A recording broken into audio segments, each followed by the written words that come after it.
भारत का एक ऐसा वीर योद्धा जिसका नाम सुनते ही दुश्मन भी भाग उठते थे। इस योद्धा ने मात्र 16 वर्ष की आयु में ही आदिल शाह जैसे ताकतवर मुगल सम्राट को हराकर उससे तोरणा का किला जीत लिया था, जिस योद्धा ने आज की सबसे खतरनाक रेजिमेंट गोरखा रेजिमेंट को बनाया। आज हम इस वीडियो में ऐसे ही वीर योद्धा की जीवन गाथा और उनके पूरे जीवन के संघर्ष को याद करने वाले हैं। उम्मीद है आपने वीडियो को लाइक और चैनल को सब्सक्राइब कर दिया होगा। हम भारत के उसी वीर सपूतों में से एक छत्रपति शिवाजी महाराज के बारे में बात कर रहे हैं। बहुत से लोग इन्हें हिंदू सम्राट भी कहते हैं, तो कुछ लोग इन्हें भारतीय गणराज्य के महानायक भी कहते हैं।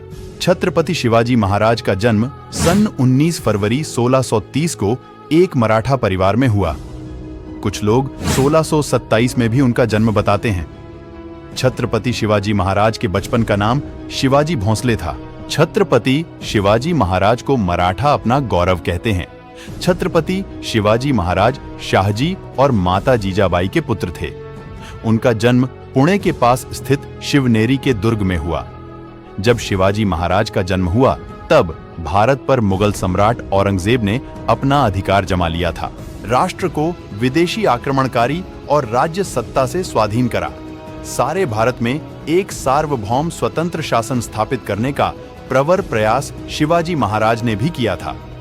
इसी प्रकार उन्हें एक अग्रगण्य वीर एवं अमर स्वतंत्रता सेनानी स्वीकार किया जाता है। महाराणा प्रताप की तरह वीर शिवाजी राष्ट्रीयता के जीवंत प्रतीक एवं परिचायक थे। उनका बचपन उनकी माता जीजाबाई के मार्गदर्शन में बीता। माता जीजाबाई धार्मिक स्वभाव वाली होते हुए भी व्यवहार में वीरंगना नारी थीं। इसी कारण उन्होंने बालक शिवा का पालन पोषण रामायण, महाभारत तथा अन्य भारतीय वीरात्माओं की उज्जवल कहानियां सुनाकर और शिक्षा देकर किया था। शिवाजी महाराज के पिता शाहजी राजे भोसले बीजापुर सुल्तान के दरबार में एक राजनेता थे, जिस वजह से वो अपनी पत्नी जीजाबाई और पुत्र शिवाजी के साथ नहीं रहते थे। इसी के चलते शिवाजी के दादा कोंडदेव ने अपने संरक्षण में उन्हें सभी तरह की सामयिक युद्ध और कई विधाओं में भी निपुण बनाया था। धर्म, संस्कृति और राजनीति की भी उचित शिक्षा दिलवाई थी।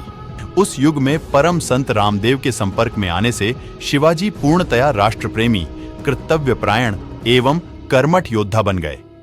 छत्रपति शिवाजी महाराज पर मुस्लिम विरोधी होने का दोषारोपण किया जाता रहा है, पर यह सत्य इसलिए नहीं है क्योंकि उनकी सेना में अनेक मुस्लिम नायक एवं सेनानी थे। अनेक मुस्लिम सरदार और सूबेदारों जैसे लोग भी थे। वास्तव में शिवाजी का सारा संघर्ष उस कट्टरता और उद्दंडता के विरुद्ध था जिसे औरंगजेब जैसे शासकों और उसकी छत्र छाया में पलने वाले लोगों ने अपना रखा था। आप कमेंट में बताना कि क्या आप भी छत्रपति शिवाजी महाराज को मुस्लिम विरोधी मानते हैं या फिर एक सच्चा राष्ट्रनायक। अब बात करते हैं उस समय की जब छत्रपति शिवाजी महाराज को सिंहासन पर बिठाया गया। ये बात है सन 1674 के ग्रीष्म ऋतु की। छत्रपति शिवाजी महाराज ने धूमधाम से सिंहासन पर बैठकर स्वतंत्र प्रभुसत्ता की नींव रखी। दबी कुचली हिंदू जनता को उन्होंने भयमुक्त किया। हालांकि ईसाई और मुस्लिम शासक जनता पर अत्याचार करके उनका भय बनाने का प्रयत्न करते थे, जबकि शिवाजी के शासन में इन दोनों संप्रदायों के आराधना स्थलों की रक्षा ही नहीं की गई, बल्कि धर्मांतरित हो चुके मुसलमानों और ईसाइयों के लिए भयमुक्त माहौल भी तैयार किया। शिवाजी ने अपने 8 मंत्रियों की परिषद के जरिए उन्होंने 6 वर्ष तक शासन किया। उनकी प्रशासनिक सेवा में कई मुसलमान भी शामिल थे। छत्रपति शिवाजी महाराज बचपन में ही अपनी आयु के बालक इकट्ठे कर उनके नेता बनकर युद्ध करने और किले जीतने का खेल खेला करते थे। युवावस्था में आते ही उनका खेल वास्तविक कर्मशत्रु बनकर शत्रुओं पर आक्रमण कर उनके किले आदि भी जीतने लगे।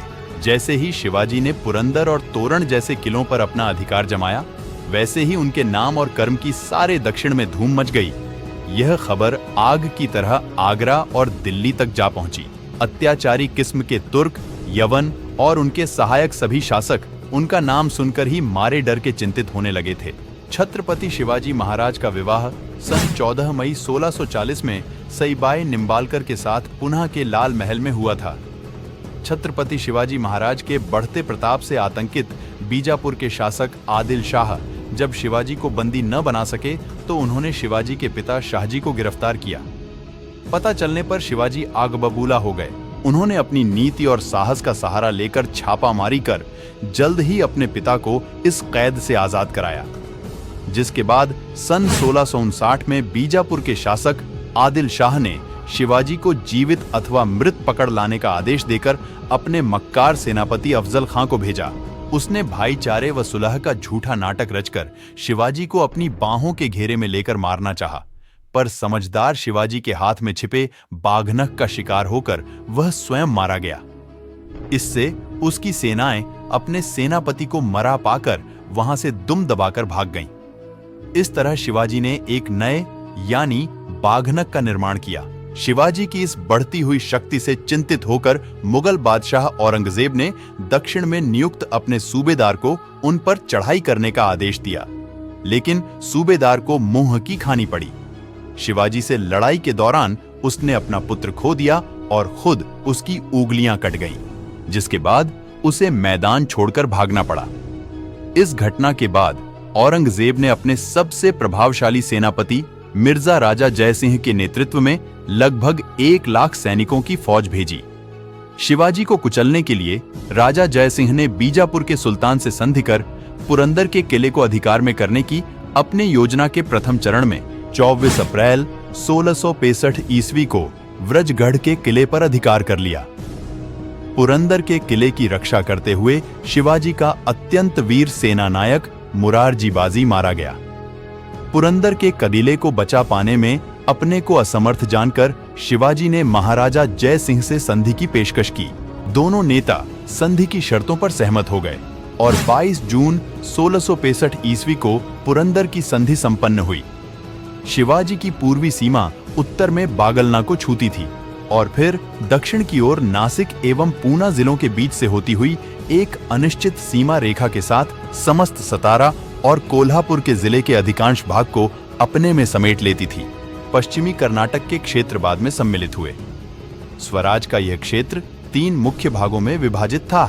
पहला, पूना से लेकर सलहर तक का क्षेत्र, कोंकण का क्षेत्र जिसमें उत्तरी कोंकण भी सम्मिलित था, पेशवा मोरोपंत पिंगले के नियंत्रण में था। वह दूसरा भाग उत्तरी कनारा तक दक्षिणी कोंकण का क्षेत्र अन्नाजी दत्तों के अधीन था और तीसरा भाग दक्षिणी देश के जिले जिनमें सतारा से लेकर धारवाड़ और कोफाल का क्षेत्र था, दक्षिणी पूर्वी क्षेत्र के अंतर्गत आते थे और दत्ताजी पंत के नियंत्रण में थे।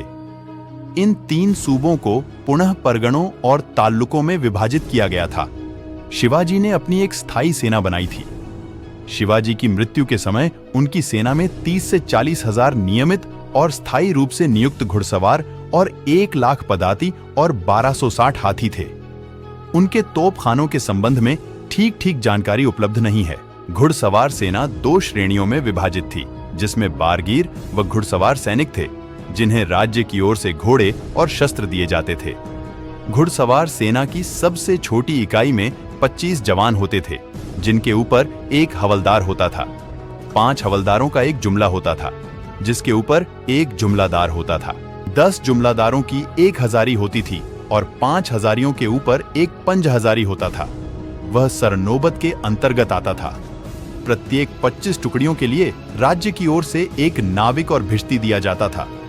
मराठा सैन्य व्यवस्था के कुछ विशिष्ट लक्षण थे। विवरणकारों के अनुसार शिवाजी के पास 250 किले थे, जिनकी मरम्मत पर वे बड़ी रकम खर्च करते थे। शिवाजी ने कई दुर्गों पर अधिकार किया, जिनमें से एक था सिंहगढ़ दुर्ग, जिसे जीतने के लिए उन्होंने तानाजी को भेजा था। इस दुर्ग को जीतने के दौरान तानाजी ने वीर गति पाई थी। गढ़ आला पण सिंह गेला, गढ़ तो हमने जीत लिया पर सिंह हमें छोड़कर चला गया। बीजापुर के सुल्तान की राज्य सीमाओं के अंतर्गत रायगढ़ के अंदर सन 1646 में चाकन, सिंहगढ़ और पुरंदर सरीखे दुर्ग भी शीघ्र उनके अधिकारों में आ गए। अपनी सुरक्षा का पूर्ण आश्वासन प्राप्त कर छत्रपति शिवाजी महाराज आगरा के दरबार में औरंगजेब से मिलने के लिए तैयार हो गए। वह 9 मई 1666 ईस्वी को अपने पुत्र शंभाजी एवं 4000 मराठा सैनिकों के साथ मुगल दरबार में उपस्थित हुए, परंतु औरंगजेब द्वारा उचित सम्मान न प्राप्त करने पर शिवाजी ने भरे हुए दरबार में औरंगजेब को विश्वासघाती कहा, जिसके परिणाम स्वरूप औरंगजेब ने शिवाजी एवं उनके पुत्र शंभाजी को जयपुर भवन में कैद कर दिया। वहां से शिवाजी 13 अगस्त 1666 ईस्वी को फलों की टोकरी में छिपकर फरार हो गए और 22 सितंबर 1666 ईस्वी को रायगढ़ पहुंचे। कहते हैं कि छत्रपति शिवाजी महाराज ने ही भारत में पहली बार गुरिल्ला युद्ध का आरंभ किया था। उनकी इस युद्ध नीति से प्रेरित होकर ही वियतनामियों ने अमेरिका से जंगल जीत ली थी। इस युद्ध का उल्लेख उस काल में रचित शिव सूत्र में मिलता है। गुरिल्ला युद्ध एक प्रकार का छापामार युद्ध होता था, जिसमें मोटे तौर पर अर्ध सैनिकों की टुकड़ियों अथवा अनियमित सैनिकों द्वारा शत्रु सेना के पीछे या पार्श्व में आक्रमण करके लड़े जाते हैं। हिंदू पद पातशाही के संस्थापक शिवाजी के गुरु रामदास जी का नाम भारत के साधु संतों व विद्वत समाज में विख्यात हैं।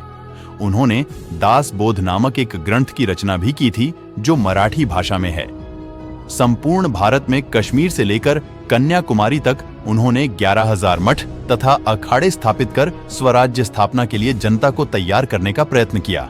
उन्हें अखाड़ों की स्थापना का श्रेय भी दिया जाता है, जिसके कारण उन्हें भगवान हनुमान जी का अवतार भी माना गया, जबकि वे हनुमान जी के परम भक्त थे। छत्रपति शिवाजी महाराज अपने गुरु से प्रेरणा लेकर ही कोई कार्य करते थे। छत्रपति महाराजा शिवाजी को महान शिवाजी बनाने में समर्थ रामदास जी का बहुत बड़ा योगदान रहा।